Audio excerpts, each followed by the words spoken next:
جہاد بالقتال آج میری اس تقریر کا موضوع ہے۔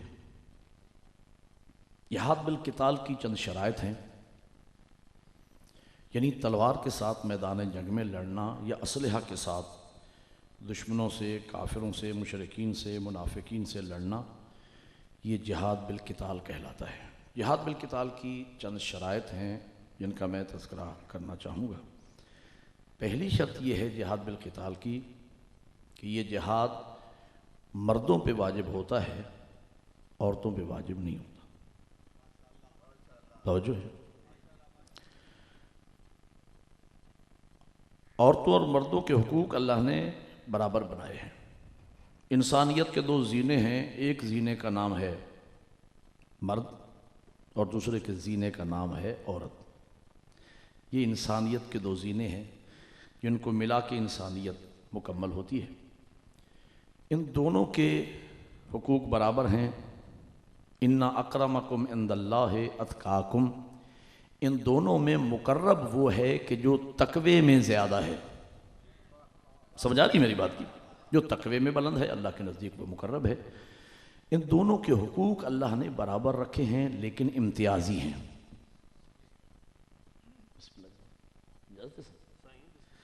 جناب بحر المصائب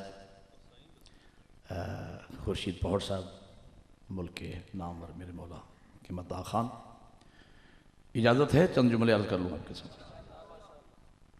عورت اور مرد کے حقوق برابر ہیں لیکن امتیازی ہیں۔ کیسے؟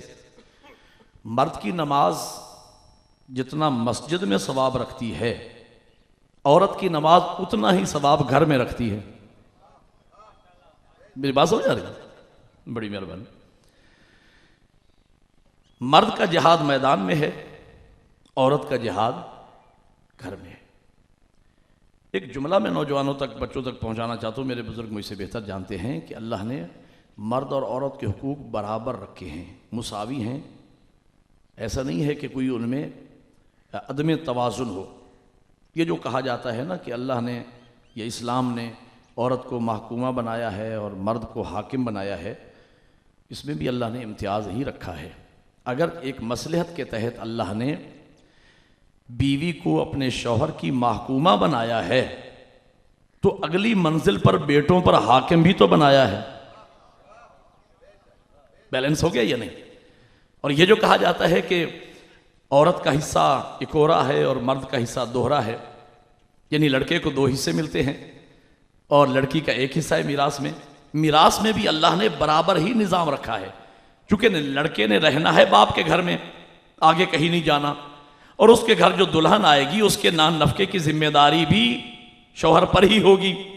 لیکن لڑکی نے باپ کا گھر چھوڑنا ہے، آگے شوہر کے گھر میں جانا ہے، تو لڑکے کو باپ کی میراث سے دو حصے ملے۔